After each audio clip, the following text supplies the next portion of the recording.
Hello students, welcome to all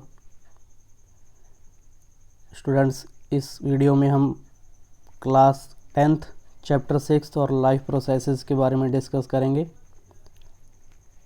और ये complete notes हैं इस चैप्टर के, जिसको मैं आपको रिवाइज़ करवा दूंगा।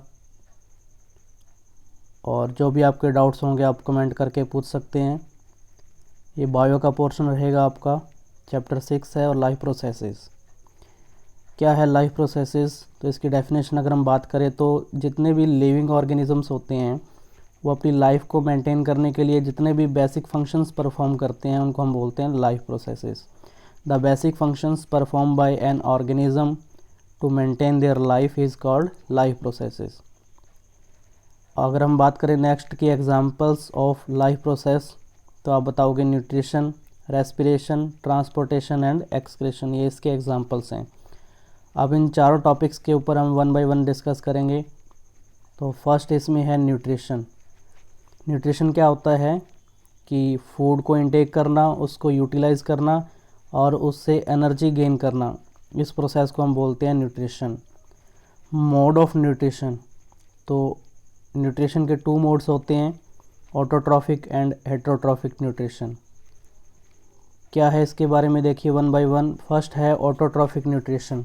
तो ऑटो मीन्स होता है सेल्फ और ट्रॉफिक मीन्स क्या होता है, नरिशमेंट।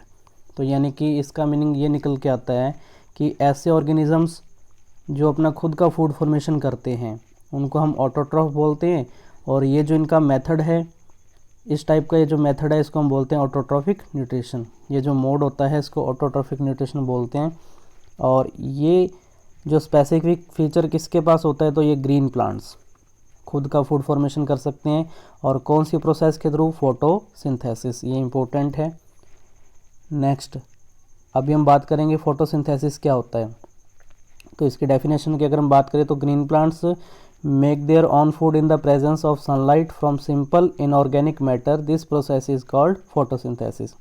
कि ग्रीन प्लांट्स जो होते हैं वो सनलाइट की प्रेजेंस में और सिंपल इनऑर्गेनिक मैटर की हेल्प से क्या करते हैं, फूड फॉर्मेशन करते हैं। इस प्रोसेस को हम फोटोसिंथेसिस बोलते हैं। अब ये सिंपल इनऑर्गेनिक मैटर कौन सा होता है, जैसे कि कार्बन डाइऑक्साइड एंड वाटर, ये इसके एग्जांपल हो जाएंगे। आगे आपको ये नोट्स में नोट लगा के इसमें नोट किया हुआ है। नेक्स्ट है इंपॉर्टेंट स्टेप्स ऑफ फोटोसिंथेसिस। तो फर्स्ट स्टेप क्या होता है, absorption of sunlight by plants, यानी कि सनलाइट को सबसे पहले एब्जॉर्ब किया जाता है। सेकंड स्टेप क्या होता है इसमें, light energy converted into chemical energy. अब जब लीव्स ने या अगर हम बात करें प्लांट्स ने जब कैचअप कर लिया था सनलाइट को, तो वो जो सनलाइट है वो लाइट एनर्जी थी जिसको अब कन्वर्ट कर दिया गया किसमें, केमिकल एनर्जी में। नेक्स्ट जो होगा, वाटर मॉलिक्यूल्स जो है स्प्लिट होंगे हाइड्रोजन और ऑक्सीजन गैस में। और जो लास्ट स्टेप रहता है इसमें रिडक्शन होता है कार्बन डाइऑक्साइड का ग्लूकोज में। और ग्लूकोज का अगर फॉर्मूला चाहो तो लिखा हुआ है C6H12O6। तो ये स्टेप्स इंपॉर्टेंट होते हैं। पूरा चैप्टर आपको रिवाइज करवा देंगे। और वीडियो अगर आपको अच्छा लगे तो इसको लाइक कीजिए और अपने फ्रेंड्स के साथ इसको शेयर कीजिएगा। रिएक्शन की बात करें तो फोटोसिंथेसिस की रिएक्शन में क्या होता है, carbon dioxide plus water molecules, sunlight और प्लांट्स में क्लोरोफिल प्रेजेंस में क्या होता है, ग्लूकोज की फॉर्मेशन होती है, ऑक्सीजन गैस प्रोड्यूस होती है और साथ में एनर्जी रिलीज होती है एटीपी की फॉर्म में। और एटीपी की अगर हम फुल फॉर्म की बात करें तो क्या होती है, एडिनोसाइन ट्राइफॉस्फेट। नेक्स्ट अगर हम बात करें रॉ मटेरियल फॉर फोटोसिंथेसिस, तो मैंने बताया था कि वो जो ऊपर लिखा होता है ना सिंपल इनऑर्गेनिक मैटर, तो वहाँ हमारे ये दोनों एग्जाम्पल रहेंगे, carbon dioxide and water. Exam में क्वेश्चन आता है कि फोटोसिंथेसिस की रिएक्शन में रॉ मटेरियल कौन से होते हैं, तो आपका ये आंसर रहेगा कार्बन डाइऑक्साइड एंड वाटर। और एक क्वेश्चन ये भी आता है कि फोटोसिंथेसिस की रिएक्शन में बाई प्रोडक्ट क्या बनता है, तो आपका आंसर रहेगा ऑक्सीजन। बाई प्रोडक्ट किसको बोलते हैं, कि जो मेन प्रोडक्ट है उसके बाद जो मटेरियल अदर जो फॉर्मेशन होता है उसको हम बाई प्रोडक्ट बोलते हैं। ठीक है, अभी नेक्स्ट हम बात करेंगे स्टोमेटा के बारे में।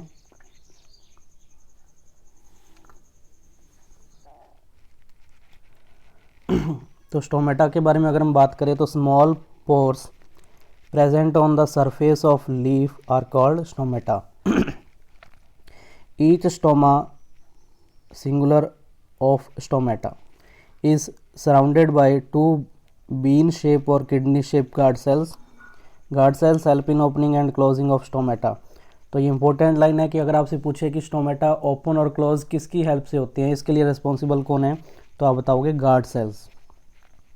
ये 1 मार्क्स के क्वेश्चन में आपसे पूछे जाते हैं। तो ये स्टूडेंट्स नोट्स इतने इंपॉर्टेंट हैं कि चाहे आपके MCQs हों, चाहे फिलअप्स हों, चाहे मैच द फॉलोइंग और ऐसे टाइप क्वेश्चन, हर एक क्वेश्चन के लिए ये नोट्स जो है आपके लिए इम्पोर्टेंट होंगे।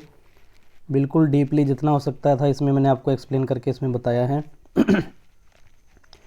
Guard cells get swell up. अब आपसे पूछा जाता है कि गार्ड सेल्स स्वेल कब करते हैं, तो आप बताओ कि जब वाटर मॉलिक्यूल्स एंटर करते हैं ना गार्ड सेल में, या फिर हम कहीं गैसेस वगैरह एंटर करती हैं, तो उस टाइम क्या होता है, स्टोमेटा ओपन होते हैं। और जस्ट इसका अपोजिट होगा कि जब इसमें से वाटर मॉलिक्यूल्स बाहर प्रोड्यूस हो जाते हैं, यानी कि गैसेस पार्टिकल्स जो भी हैं अगर बाहर प्रोड्यूस होता है, तो ये जो है गार्ड सेल क्या हो जाती है, श्रिंक हो जाती है, जिसके कारण स्टोमेटा क्या हो जाते हैं, क्लोज हो जाते हैं। इसमें स्टोमेटा क्लोज हो जाते हैं। नेक्स्ट एक इम्पोर्टेंट नोट लगा हुआ है कि एक्सेसिव अमाउंट जो होती है कार्बोहाइड्रेट की फॉर्म में जो प्लांट्स के अंदर स्टोर होती है, तो उसको हम बोलते हैं स्टार्च। तो ये भी इम्पोर्टेंट है। और ऐसे ही हम बात करें कि एक्सेसिव अमाउंट ऑफ ग्लूकोज, ये प्रोटीन नहीं आएगा यहाँ पे word, excessive amount of glucose stored in human body in the form of glycogen, यानी कि ह्यूमन बॉडी के अंदर जो कार्बोहाइड्रेट है या ग्लूकोज है वो किस फॉर्म में स्टोर होता है, तो ग्लाइकोजन की फॉर्म में। अब एक इम्पोर्टेंट एलिमेंट है हमारे पास नाइट्रोजन, इसके बारे में देखिए इम्पोर्टेंट क्या है। Nitrogen is an essential element use in synthesis of protein. तो पूछा जाता है कि प्रोटीन के सिंथेसिस के लिए कौन सा एलिमेंट इंपॉर्टेंट है, तो आप बताओगे nitrogen. This is taken up in the form of inorganic material in the form of nitrates और नाइट्राइट, और it is take up in the form of organic compounds which have been prepare by bacteria. यानी कि nitrogen के ये जो compounds होते हैं nitrite और नाइट्रेट्स, इनकी फॉर्मेशन में कौन हेल्पफुल होता है, तो आप बताओगे बैक्टीरिया। और उस बैक्टीरिया का नाम क्या है, राइजोबियम बैक्टीरिया। यानी कि आपने जो है प्रीवियस क्लासेस में भी पढ़ा होगा नाइट्रोजन साइकिल के बारे में, तो आपने वहाँ रीड किया होता है कि जो नोड्यूल्स होते हैं, ऐसे प्लांट्स जिनकी रूट्स में नोड्यूल्स प्रेजेंट होते हैं, जिनको हम लेग्यूमिनस प्लांट्स भी कहते हैं, तो उनमें नाइट्रोजन फिक्सेशन के लिए बैक्टीरिया प्रेजेंट होते हैं, राइजोबियम। वो जो एटमॉस्फेरिक नाइट्रोजन है उसको किस में कन्वर्ट कर देते हैं उनके कंपाउंड्स में, यानी कि नाइट्राइट और नाइट्रेट्स में। इन्हीं को ही प्लांट्स जो है यूज़ में ले सकते हैं। नेक्स्ट एक और इम्पोर्टेंट पॉइंट है हमारे पास, जो डेजर्टिक प्लांट्स होते हैं वो कार्बन डाइऑक्साइड को कब इनटेक करते हैं, नाइट टाइम में। देखो नॉर्मली कंडीशन में क्या होता है कि जो डे टाइम में ही प्लांट्स जो होते हैं कार्बन डाइऑक्साइड को जो है रेस्पायर, यानी मतलब अपने फूड फॉर्मेशन के लिए क्या करते हैं, उसको इनटेक करते हैं। लेकिन जो है डेजर्टिक जो प्लांट्स होते हैं वो क्या करते हैं, नाइट टाइम में कार्बन डाइऑक्साइड को इनटेक करते हैं। और फिर जो होता है कि जो डे टाइम में वो एनर्जी स्टोर करते हैं सनलाइट की प्रेजेंस में, जिसके कारण क्या होता है, क्लोरोफिल जो है बाद में फूड फॉर्मेशन में इसको यूज़ में लेता है।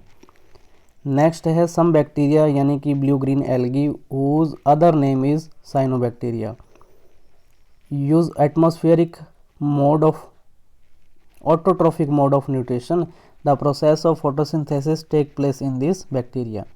यानी कि कुछ बैक्टीरिया भी होते हैं जो फोटोसिंथेसिस में क्या होते हैं, रिस्पॉन्सिबल होते हैं, जो है उनमें autotrophic mode of nutrition present होता है। Next second mode of nutrition है हेट्रोट्रॉफिक न्यूट्रिशन। तो इसमें क्या होता है, हेट्रो मीन्स होता है डिपेंड ऑन अदर और ट्रॉफिक मीन्स होता है nourishment.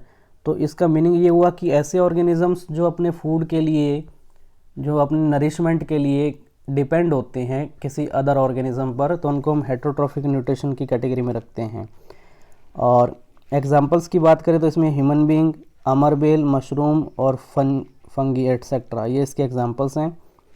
Types of heterotrophic nutrition, तो इसके 3 टाइप्स होते हैं, सेप्रोफाइटिक, पैरासाइटिक और होलोजोइक। ठीक है, यानी कि उनका वे क्या है फूड को इनटेक करने का, तो इस बेस पे इनको कैटेगराइज किया गया है हेट्रोट्रॉफिक न्यूट्रिशन को 3 टाइप में। ठीक है, सेप्रोफाइटिक, पैरासाइटिक, होलोजोइक। तो इसके बारे में हम नेक्स्ट वीडियो में बात करेंगे। और ये डिटेल्ड आपका जो चैप्टर है मैं आपको बता रहा हूँ, अमीबा में न्यूट्रिशन कैसे होता है, ह्यूमन डाइजेस्टिव सिस्टम की हम बात करेंगे इसमें। और नेक्स्ट आपका रहेगा इसके बाद रेस्पिरेशन, जिसमें विद डायग्राम ये आपको है एक्सप्लेन करके इसमें बताया जाएगा। आप देख सकते हैं बिल्कुल इसमें क्लियर डायग्राम बने हुए हैं। तो ये इम्पोर्टेंट है चैप्टर आपके 10th क्लास के लिए। ठीक है स्टूडेंट्स, मिलते हैं नेक्स्ट वीडियो में, इसी को हम कंटिन्यू रखेंगे। और ये वीडियो आपको कैसा लगा कमेंट करके ज़रूर बताएं। Thank you.